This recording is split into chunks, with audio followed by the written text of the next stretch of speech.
उत्तराखंड में चार धाम यात्रा की तैयारियां शुरू हो गई हैं। सीएम धामी अफसरों संग बैठक करेंगे, यात्रा की तैयारियों की समीक्षा करते यहां पर नजर आएंगे सीएम धामी। इस वक्त की बड़ी खबर हम आपको बता रहे हैं, जहां पर उत्तराखंड में चार धाम यात्रा की तैयारियां जो हैं वो शुरू हो गई हैं और उत्तराखंड में सीएम धामी अफसरों के संग एक बैठक भी करने वाले हैं, जिसमें तमाम तैयारियों की समीक्षा सीएम धामी द्वारा की जाएगी। तो कल हवाई सेवा से जो धामों की यात्रा जुड़ने के बाद अब जो है तैयारियां जो है वो बेहद तेज हैं, जिस बीच आज सीएम धामी बैठक भी करने वाले हैं। इस बीच हमारे साथ हमारे संवाददाता ज्ञानेंद्र जुड़ गए हैं ज्यादा जानकारी के साथ। ज्ञानेंद्र, क्या कुछ अपडेट? तैयारियां बेहद तेज हैं अब चार धाम की यात्रा को लेकर और सीएम धामी एक बैठक भी करने वाले हैं। बिल्कुल, देखें, उत्तराखंड के अंदर चार धाम यात्रा की शुरुआत अप्रैल माह से होनी है और इसके पहले तैयारियों को अंतिम रूप देने का काम किया जा रहा है, चाहे वो बद्री केदार समिति की तरफ से हो या फिर सरकार की तरफ से हो। सभी कामों को अंतिम रूप दिया जा रहा है और आज मुख्यमंत्री की अध्यक्षता में एक महत्वपूर्ण बैठक चार धाम यात्रा की तैयारियों के संबंध में होनी है। ये बैठक 12:30 बजे शुरू होगी। मुख्यमंत्री पुष्कर सिंह धामी इसकी अध्यक्षता करेंगे, सचिवालय में ये बैठक होगी। और ऐसे में देखा जाए तो इस बैठक में जो पर्यटन और धर्मस्थ मंत्री हैं सतपाल महाराज, वो भी इस बैठक में उपस्थित रहेंगे।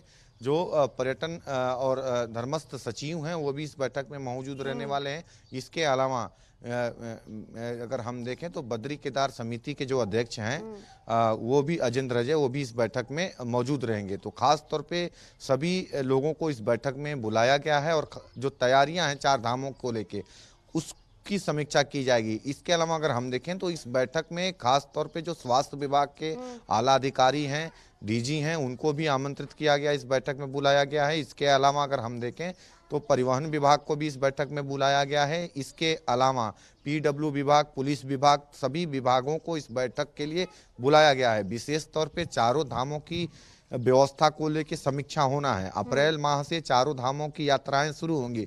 बद्री केदार, गंगोत्री, यमुनोत्री की जो यात्राएं चलेंगी और ऐसे में इन सभी की क्षेत्रों में व्यवस्थाओं को लेकर जो तैयारियां पूरी की जा रही हैं विभागों की तरफ से, उसका क्या रूप और रोड मैप तैयार किया गया है, मुख्यमंत्री जांचने का काम करते हुए नजर आएंगे। एक सरकार की प्रतिबद्धता भी नजर आ रही है कि लोगों को ज्यादा से ज्यादा सहूलियत दी जाए। सीएम धामी खुद इसको लेकर बैठक कर रहे हैं, तो इसको लेकर लोगों का क्या कुछ कहना है, क्या कुछ माहौल है? देखिए, ये आवश्यक भी है। राज्य के अंदर चार धाम यात्रा बहुत महत्वपूर्ण है। चार धाम यात्रा राज्य की आर्थिकी की रीढ़ की हड्डी मानी जाती है और ऐसे में तमाम ऐसे व्यवसाय हैं जो उत्तराखंड के पर्यटन और तीर्थाटन से जुड़ा हुआ है। अगर चार धाम यात्रा होती है तो हरिद्वार, ऋषिकेश से शुरू होते हुए बद्रीनाथ, केदारनाथ और गंगोत्री, यमुनोत्री तक कहीं ना कहीं जो व्यवसाय है, चाहे होटल व्यवसाय हो या फिर परिवहन का व्यवसाय हो, तमाम ऐसे जो व्यवसाय हैं जो इससे जुड़े हुए हैं और कहीं ना कहीं इसी के मद्देनजर सरकार इस पे विशेष फोकस रखती है। और ये कहीं ना कहीं सरकार का ये मंशा होता है कि जो यात्री दूसरे राज्यों से आते हों, देश के बाहर से आते हों, उनको किसी भी प्रकार की जो तकलीफ है राज्य के अंदर ना हो। और ऐसे में चार धामों में सबसे महत्वपूर्ण होता है स्वास्थ्य व्यवस्थाओं की तैयारी, ट्रैफिक की तैयारी। तो इस पे विशेष तौर पे जो फोकस है वो सरकार का रहेगा।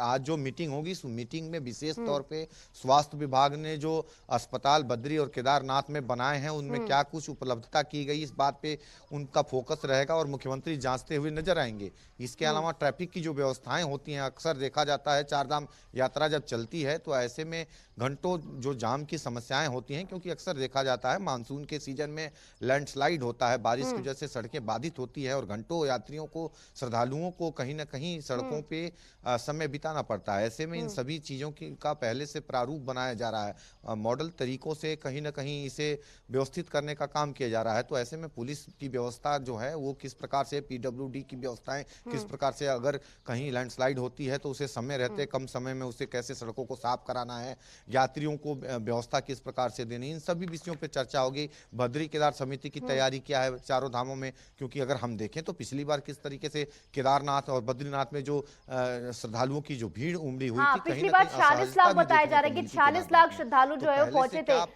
चार धाम की यात्रा के लिए। इस बार क्या लग रहा है, कितने श्रद्धालु पहुंच सकते हैं? देखिए इस बार अगर हम देखें तो हर वर्ष जो है श्रद्धालुओं की संख्या बढ़ी है। कोविड काल के बाद जिस तरीके से वहां व्यवस्थाएं दी गई हैं और ऐसे में श्रद्धालुओं की संख्या में हर वर्ष इजाफा होता हुआ नजर आ रहा है। उम्मीद है कि इस बार तकरीबन 55 लाख से अधिक जो श्रद्धालु है वो चारों धामों में दर्शन के लिए आएंगे। और ऐसे में अगर हम देखें तो जिस तरीके से पिछले वर्ष के मुकाबले अगर हम देखें 2022 में जो आंकड़े थे उससे कहीं ज्यादा आंकड़े 2023 में देखने को मिले हैं। तो कुल मिलाकर एक उम्मीद है कि 55 लाख के करीब जो श्रद्धालु हैं चारों धामों में आएंगे। और जो पहली शुरुआती समय होता है अप्रैल और मई का महीना होता है, इन दिनों में सबसे ज्यादा जो यात्री हैं चारों धामों में आते हैं। तो ऐसे में यात्रियों को की बढ़ती भीड़ों को देखते हुए पुलिस की व्यवस्थाएं, बद्री केदार समिति की तरफ से मंदिर परिषद की व्यवस्थाएं, स्वास्थ्य के लिहाज से लोगों के लिए स्वास्थ्य व्यवस्थाएं केदारनाथ में, क्योंकि केदारनाथ दुर्गम क्षेत्र है, 17-18 किलोमीटर पैदल जाना होता है। तो जगह रास्ते में जगह जगह चेकिंग, स्वास्थ्य व्यवस्था की जो कहीं ना कहीं स्टॉल लगाए गए हैं। स्वास्थ्य अधिकारी होते हैं, स्वास्थ्य डॉक्टर होते हैं, तमाम अधिकारी होते हैं, तो इनकी क्या व्यवस्थाएं पहले से प्रारूप तैयार किया गया, ये सभी चीज़ों पे फोकस रखा गया है। क्योंकि जगह जगह जो है हेल्थ एटीएम लगाए गए हैं चारों धामों में, तो उसकी क्या कुछ संख्या है, किस प्रकार से वो काम करेगा, इन सभी की मॉनिटरिंग को लेकर जो मीटिंग हो रही है, ताकि श्रद्धालुओं की को किसी भी प्रकार की दिक्कतें ना हो। अक्सर देखा जाता है जो घोड़े खच्चर चलते हैं, घोड़े खच्चरों की भी मौत होती है। तो ऐसे में कहीं ना कहीं इस पे भी नजर रहेगी प्रशासन की और सरकार की। तो इस प्रकार की इस बार ज्यादा उनके साथ अत्याचार ना हो, क्योंकि समय समय पे सुप्रीम कोर्ट और हाई कोर्ट भी इस पे संज्ञान लेता रहता है। तो इन सभी चीजों पे नजर रहेगी। बैठक में सभी विषयों पे वार्ता होती हुई नजर आएगी। सभी विषयों पे ध्यान रखते हुए तैयारियां जो हैं वो बेहद तेज है। चार धाम की यात्रा को लेकर सीएम धामी बैठक करने वाले, जैसे कि आपने बताया, तमाम मुद्दे जो है उन पर बात की जाएगी इस दौरान। बहुत बहुत शुक्रिया ज्ञानेंद्र हमारे साथ जुड़ने के लिए, तमाम जानकारी हमारे साथ साझा करने के लिए।